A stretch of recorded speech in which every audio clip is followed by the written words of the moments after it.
This is Trend Following Radio, where great thinking comes alive. Nobel Prize winners, legendary traders, best-selling authors, and the pros that know what drive us irrational human beings. I am your host, MICHAEL COVEL. Not filtered, raw, honest. That's my passion.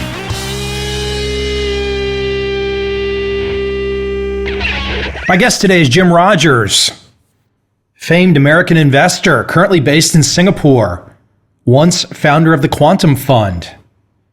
Jim has authored numerous books. If you have not read a book by Jim Rogers, what rock have you been sleeping under?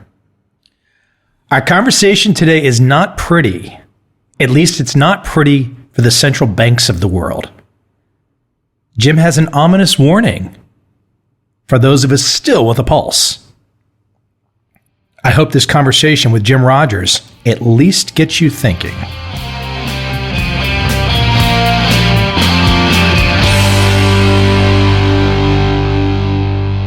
So I was talking to my father the other day. He's in his early 70s. He's still a practicing dentist.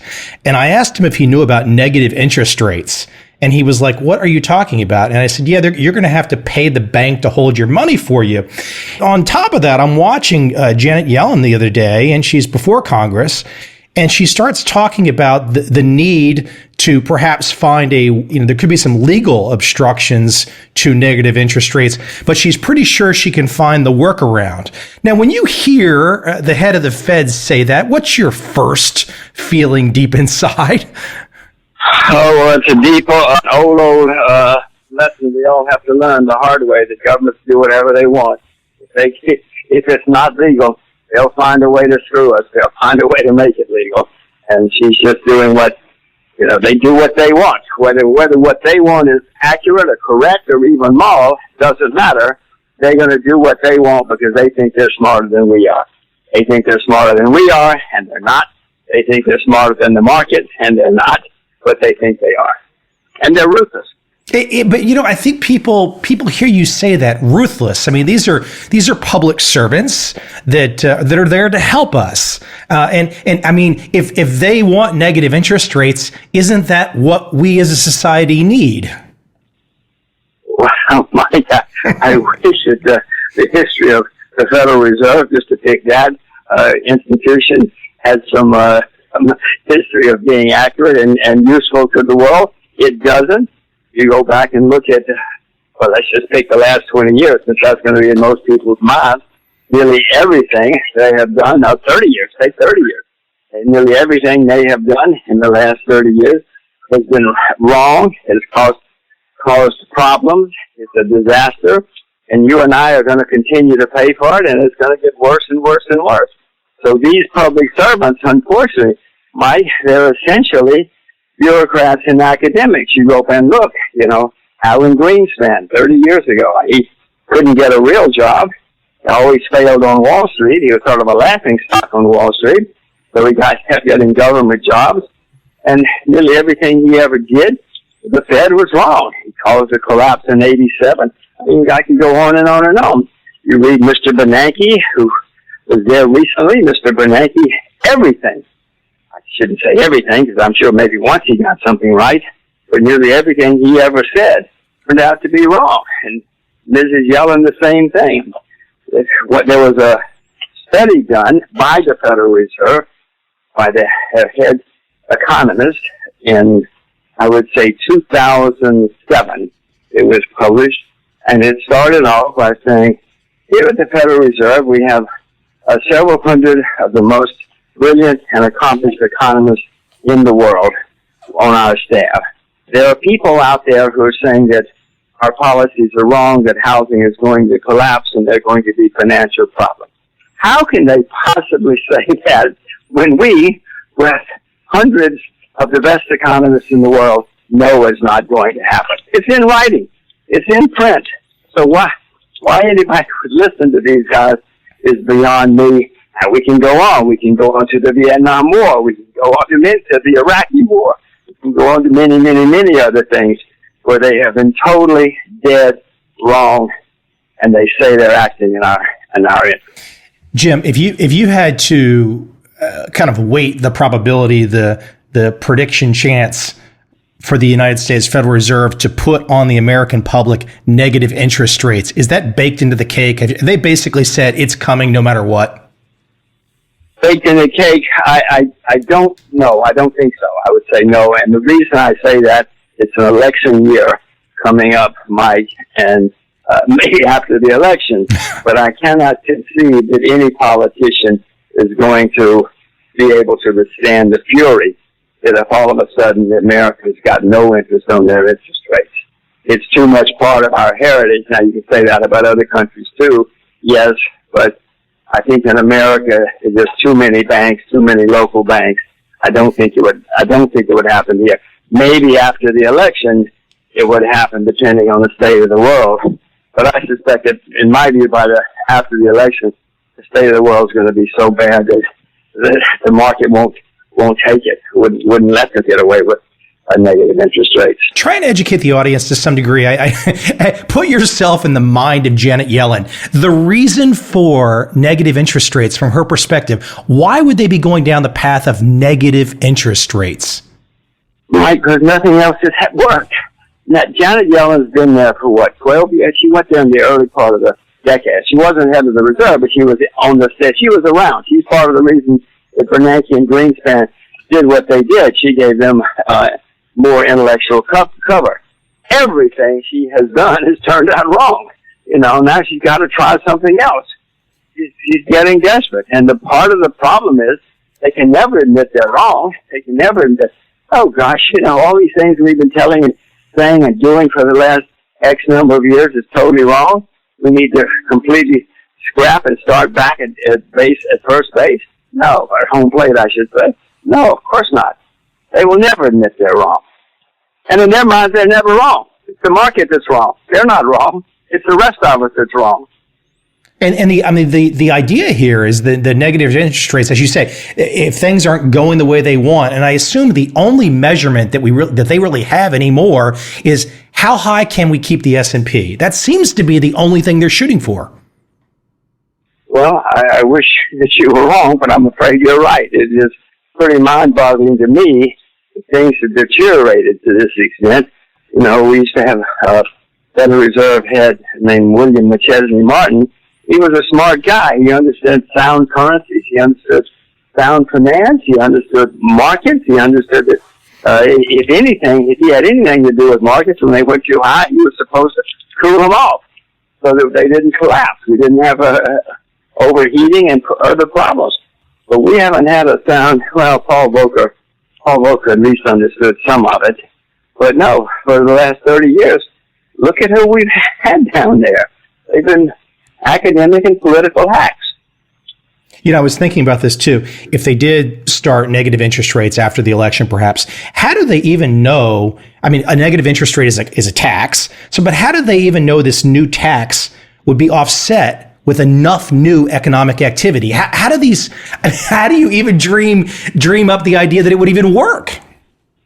Remember, Mike, they've got 1,000 of the best economists in the world sitting there, talking to each other, telling each other, having coffee every day with each other, telling each other how smart they are, that they know this will work. Now, the fact that it hasn't worked in the other countries that have tried it is meaningless to them. Everything is meaningless to them. They get these little theories and they get going and they say, we've got to do something. Do you think that Yellen and the rest of them are going to say, okay, guys, everything we've been doing for the last 15 years is totally wrong. We're going to start over and let the market decide or something else? Of course they're not. They're going to continue to fiddle with the market, with us, and with our lives. And these people, most people in America would not know what the Federal Reserve is, do not know it exists. And yet, they're sitting down there doing everything. Most congressmen don't know what it is, have very little understanding of what it's all about. And yet, these people are sitting there, and the people that have heard of them think they must be great, they must be smart. I mean, after all, they went to Ivy League schools, et cetera, et cetera. Come on. They're sitting down in their little offices doing things with no scrutiny. The few people who question them, like me, are considered, oh, what's wrong with him? How can he question the Federal Reserve? Eventually, everybody will know, but eventually the reason everybody will know is because the problems are going to be so bad. That the first thing we can look in the last 15, 16 years, the S&P has dropped by 50% twice. The NASDAQ's gone down by 77% at various times. What's the unfolding that you could see beyond potential stock crash, which everyone should be able to imagine another stock crash? We've had enough of them. Well, it's going to be worse worldwide because the debt is so much higher now. In 2008, we had a problem, including a stock crash. Essentially, if there's one word, it would be debt. Well, now the debt, Mike, is so much higher everywhere in the world. The Federal Reserve's balance sheet alone, has gone up by over 600% in just 7 years. So the debt is staggering everywhere now. So when all of this starts crashing down, it's going to be economic pain like none of us have experienced in our lifetime, unless we happen to live in some bizarre place like Zimbabwe or something. No, it's going to be beyond comprehension. It's going to lead to social unrest. In 2008 and 9, we had governments fail. Well, we're going to certainly have more governments fail, maybe even more countries fail. Normally, this sort of thing eventually leads to war. At least in history, it always has. When you have extreme economic problems, you also have, when you have extreme economic problems, you have a man on a white horse, or men on a white horse, or women on white horses come riding in and say, "We're going to save you. Don't worry. I've got some great answers." They're simple answers, but don't worry, they're great answers. And I will save us all. That usually leads to more bankruptcy and more debt. I'm just telling you what history shows. More debt and more bankruptcy, more debt and more war. It's nearly always happened this way in history, Mike, so you should be worried and you should be prepared. I mean, it's got to be difficult for you. I mean, I've sat down with you. You're a pragmatic guy. You're not a flamethrower. And I mean, you're saying you're getting people to really be concerned. In fact, this might be the most concerned that I've ever heard you talk. I don't think I can recall a time where you've been this concerned about a current economic activity around the world. Well, Mike, it's because the situation has gotten worse and worse and worse.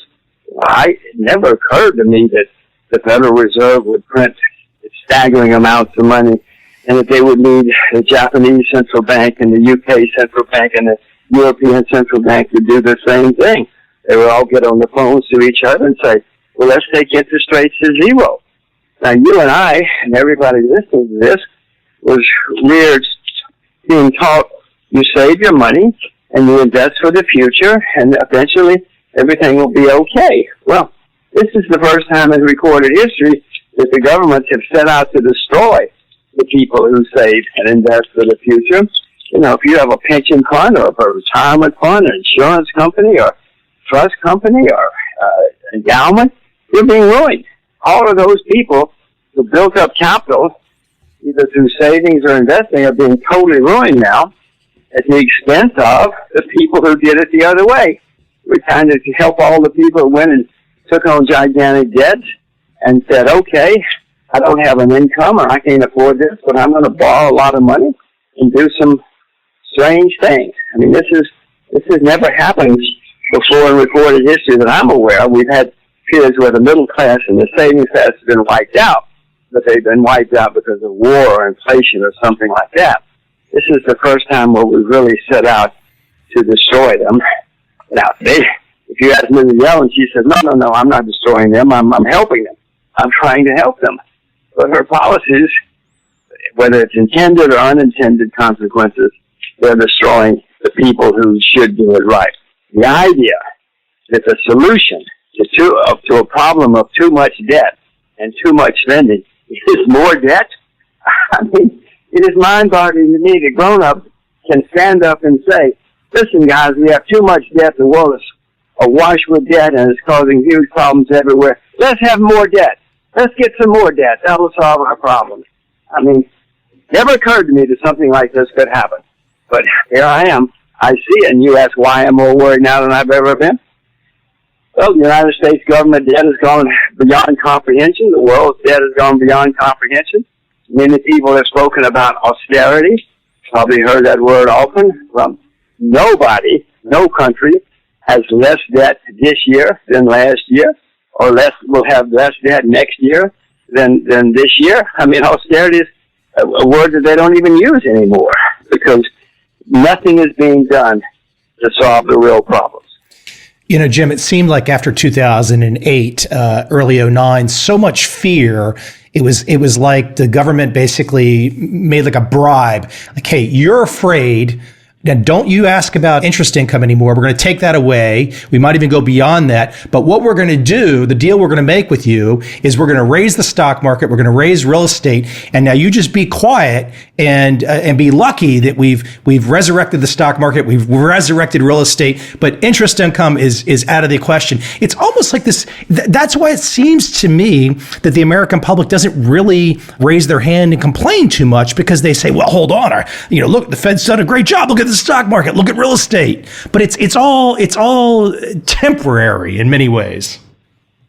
I'm not sure that most people don't know. Well, I mean, they know about the stock market. It's on the evening news every day. But most people are not really aware that the stock market is quote up. Most people in America, if you ask them, will say to you that the economy is not great, even though the stock market's high. But if you go to Toledo or Akron or you pick the place, Kansas City, and speak to plumbers or dental assistants or people in the real world, I'm sure most of them would say, well, things aren't great. Yeah, Mr.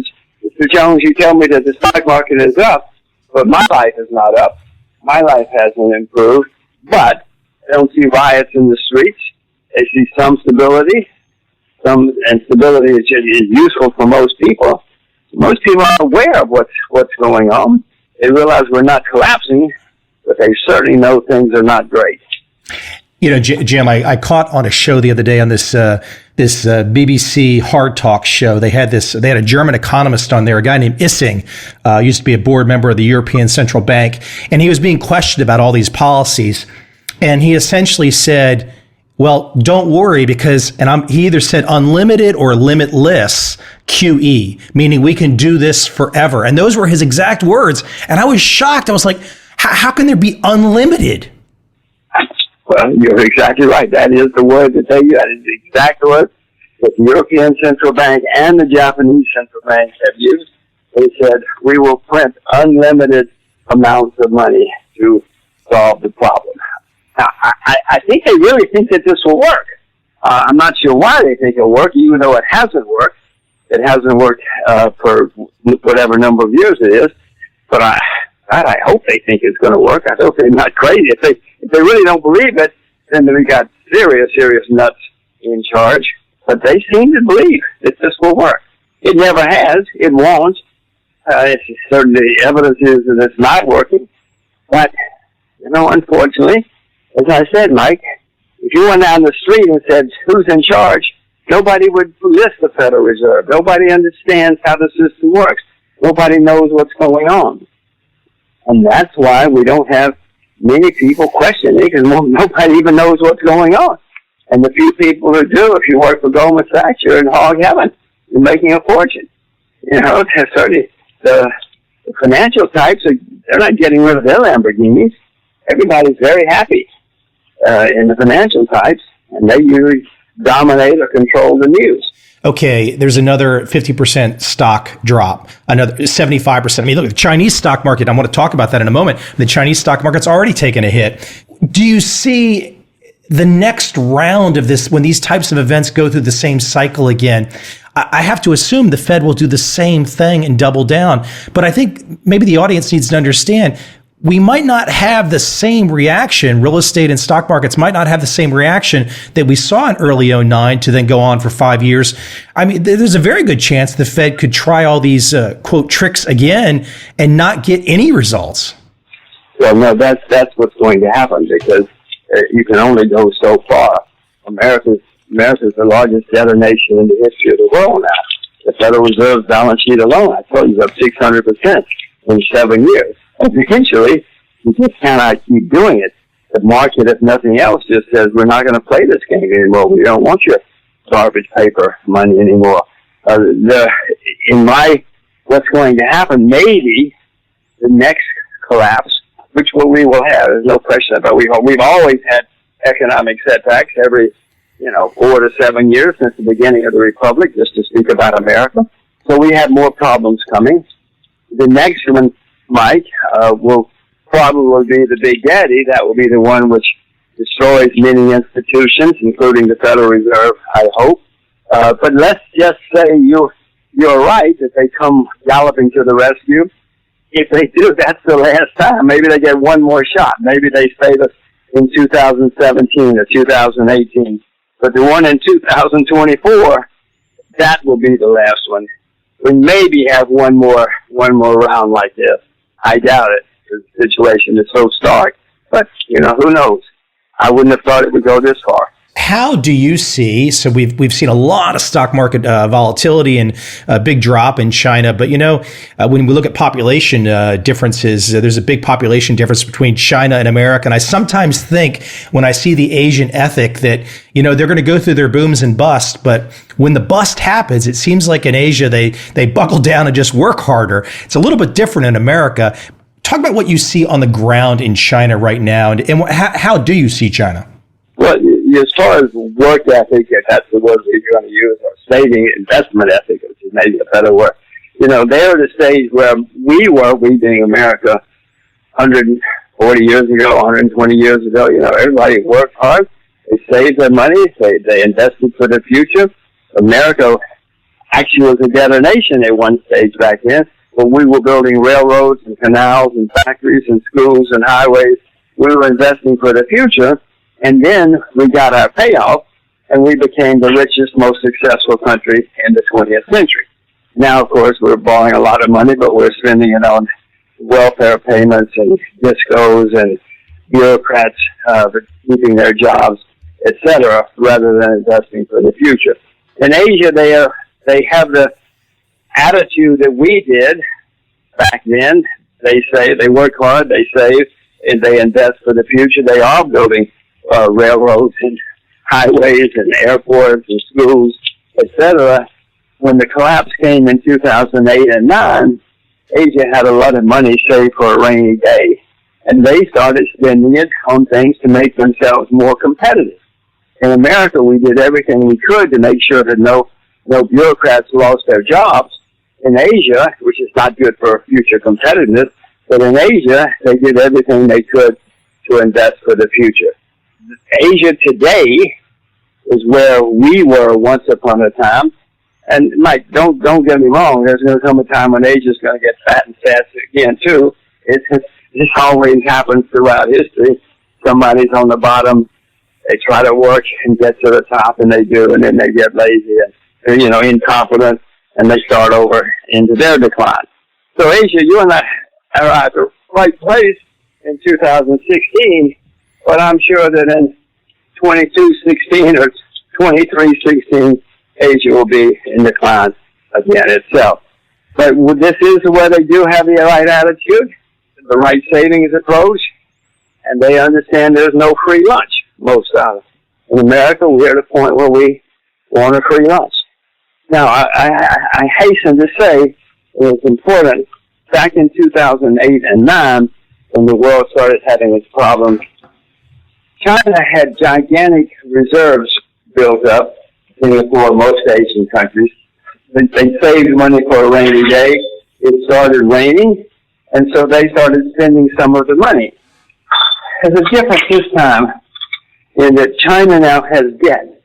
Many countries in Asia that had little or no debt back then now have a lot of debt. So they're going to suffer more in 2017 than they did back before.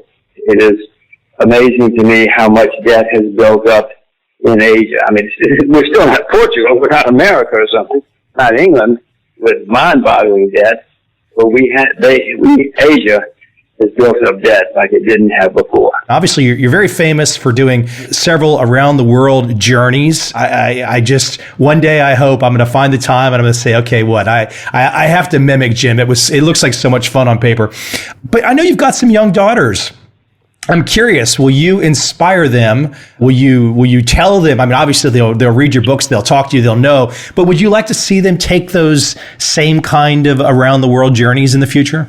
I will say that travel is an enormous education. Probably nothing better to know about life, the world, economics, politics, philosophy, everything. Dancing, travel is probably the single best education a person can have. So yes, in that regard, yes, I very much hope that they do see the world. I'm trying to show them and expose them to as much of the world as I can in their lifetimes. But what will happen when they're 22? I have no, even 18. It's hard to tell an 18-year-old girl anything, as you may remember. So we will see. I want them to be curious, independent. I want them to see the world and understand the world. Will they do it? We'll both speak the best Chinese in Singapore, but who knows? Maybe they'll wind up living in Missouri with a white picket fence and never speak a word of Chinese again or never leave the U.S. again. Who knows how it's all going to work? But I do know that the best education one can get is to see the world from the ground up. See the world from the ground up, close to the ground, not taking tours with American Express. One last practical question.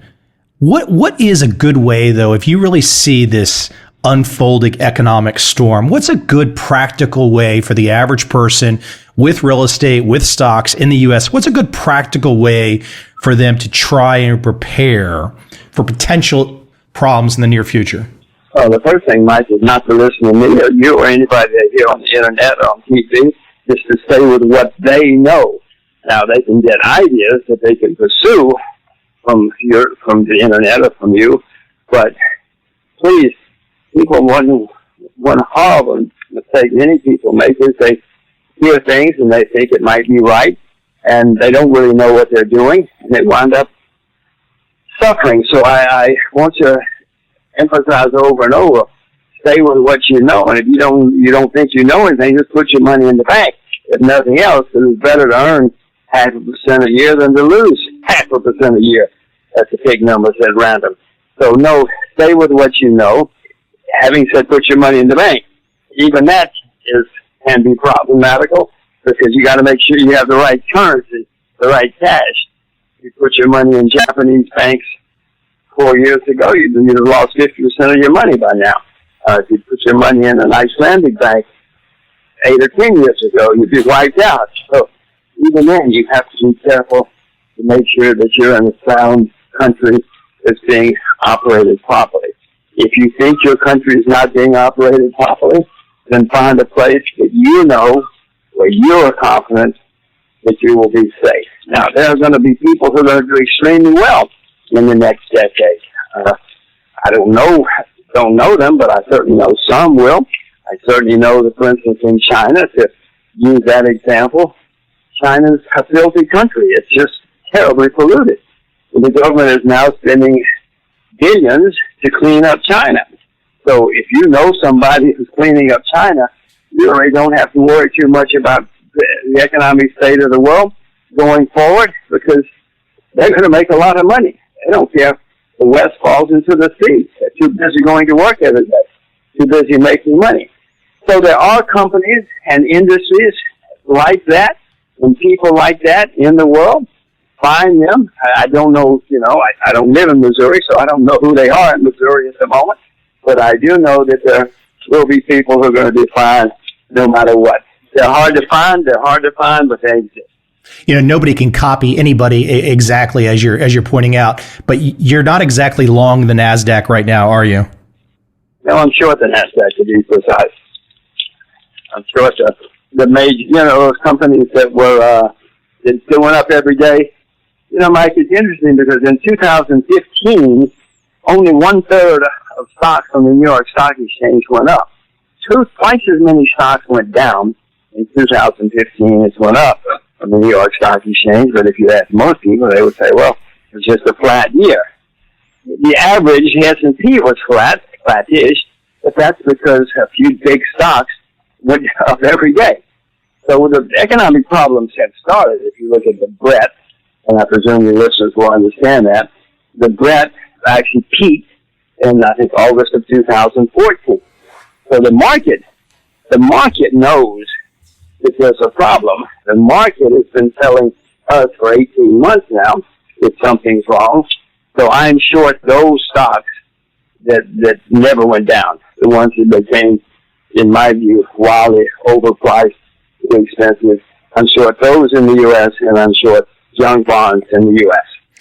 You know, it was a couple weeks ago I saw that LinkedIn dropped over 40% on one day on a Friday, and I said to myself, wow, this feels like the year 2000 again. .com stocks cratering in one day. And the funny thing is I didn't hear anybody that day actually question the business model. I mean, but when a stock drops 40% in a day, it says that there's something behind it all and beyond just that one stock. Well, you didn't hear many people questioning in 2000, as you astutely point out. You know, that something was going wrong and something seriously wrong. Many people said, wow, this is an opportunity. Let's buy some more.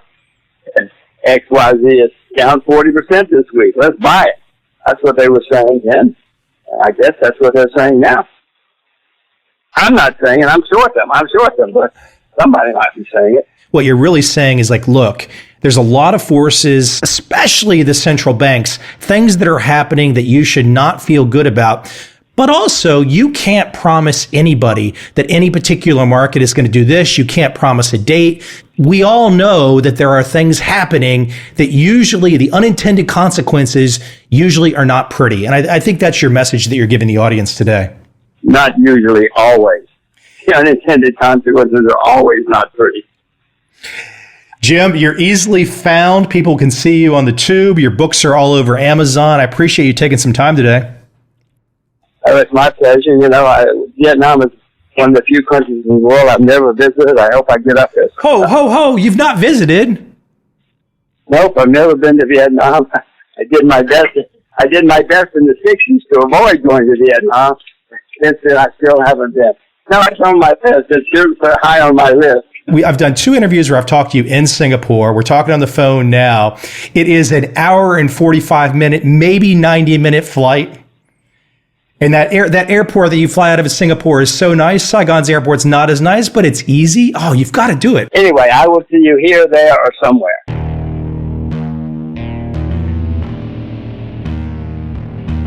I see a time when those awake will understand how to make money in up, down, and surprise markets. Whether new trader or experienced, college student or financial advisor, protecting against a crash, or just trying to make a lot of money, trend following offers everyone an answer in uncertain times. To get started immediately, send me an email, michael@covel.com. I will send you the right trend following steps to take along with my free video. But if you want to buy and hold, trust the government and trust Wall Street, this is absolutely not for you.